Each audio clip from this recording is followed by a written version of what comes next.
Hello once again, ladies and gentlemen, this is Steve Owen, and today we're going to talk about the Beach Boys, stories of the Beach Boys. As I have told some friends and some of you, that I was involved on the scene between about 1968 and 73 around the Beach Boys, and I learned quite a lot from them, and actually they're a bunch of wonderful guys. And I'm going to start with how I met the Beach Boys. I'm going to talk about the beginning, if you will. Let's see. I was living in Ohio in the early 60s and going to school, going to high school, and the Beach Boys were a big deal. You know, their songs Surfin' USA and Fun, Fun, Fun and Surfer Girl and all that. I really loved the sound. I thought it was great, and so I would go into my garage and play the records and sing along with them or try to pick out stuff on the guitar.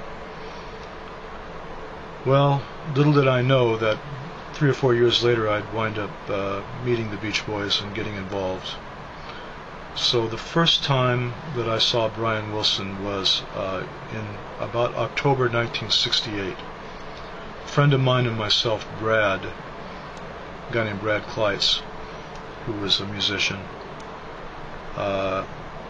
we were looking for people to promote our group down in Hollywood, and we had I was very interested in the Beach Boys, so I was able to set up an appointment with Brian Wilson to have him listen to a couple of our songs.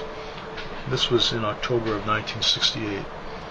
And so one day during the appointment, we were waiting for Brian at his office on Ivar Street in Hollywood, and all of a sudden he showed up, he appeared. It turns out that he decided that day, that afternoon, it was kind of late afternoon I think, that he was going to ride his moped or his bike to the appointment from way over in Bel Air where he lived. And so I was kind of surprised that he did that, because I didn't think of Brian as kind of like a bike man, but I think at that time he did like to ride his motorcycle. And so he did come to the appointment. We played him the songs on this home tape recorder that we had, and I remember the face of the tape recorder was missing, and so Brian was concerned that we might get shocked or something, because it was missing the faceplate. But we did play the songs, and then he said that he liked the songs, and maybe we'd have another appointment with him later on, tentatively, he said. So that was that for a while. But we did get together with him again, at least I did, and at the office, and I asked him to play a couple of songs that he had written that were famous. One of them was called Little Saint Nick. So he had an upright piano there in the office, and he started to play the shuffle rhythm on it, and at first he got the two confused. He started to play Little Deuce Coupe, which has a similar shuffle rhythm.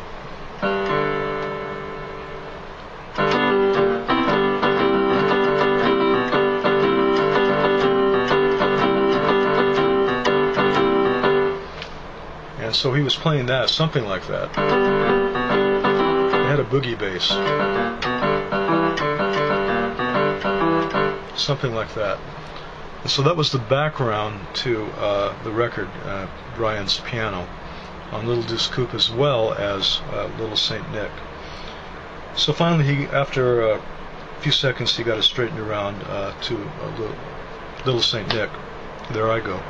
Got it to Little Saint Nick, and then he was going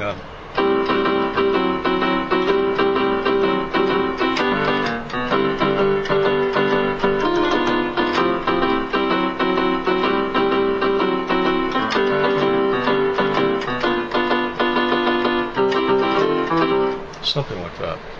So it was pretty cool to hear him play that, and he was singing to it as well. So that was pretty thrilling. So then it was maybe 6 months, a few months later, that we actually found out where Brian Wilson lived, and he lived in Bel Air, in Edgar Rice Burroughs' former house, the famous writer that wrote the Tarzan novels. And this was like a stucco Spanish building, and it was pretty neat.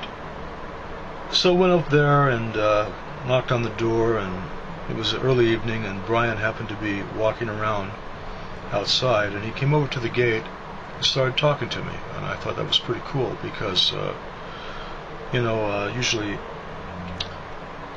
stars don't usually talk with their fans like that, but I think Brian was just curious, so he came over and we started having a conversation. I told him how I liked the Little Deuce Coupe album, which was my god at the time. That album, I mean, we had the things like what was it, the Four Freshmen song.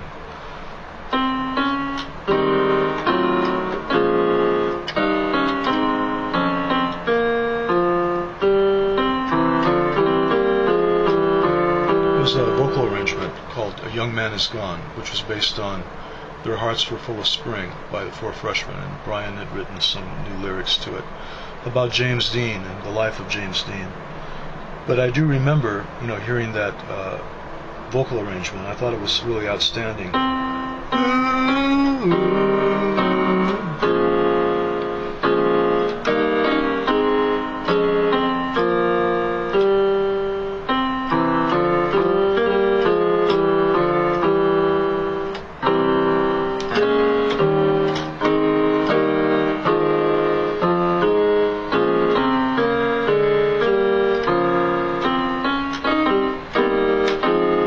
Anyway, it went something like that, and so it was pretty cool. And so when I told him this, he says, "Well, that's kind of old hat now.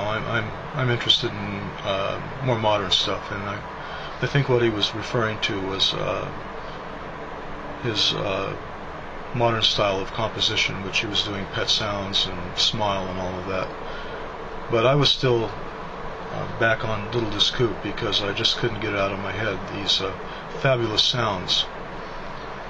So anyway, that was that particular meeting, and it lasted maybe for 10 or 15 minutes at the most. And of course, at that time, we had what we call the Bel Air Patrol. The Bel Air Patrol was, it still exists, by the way. It's a bunch of policemen that are private policemen that patrol the area of Bel Air, California, which is a very exclusive area. And so they didn't like to see like old Fords or Chevys parked out on the side of the street, and if you looked like you didn't belong, they would check you out, and it hassled us a little bit, but it wasn't too bad. So next time we're going to talk about part 2 of meeting the Beach Boys and some of the things that I remember, okay? Alright, I hope you enjoyed this part 1, okay?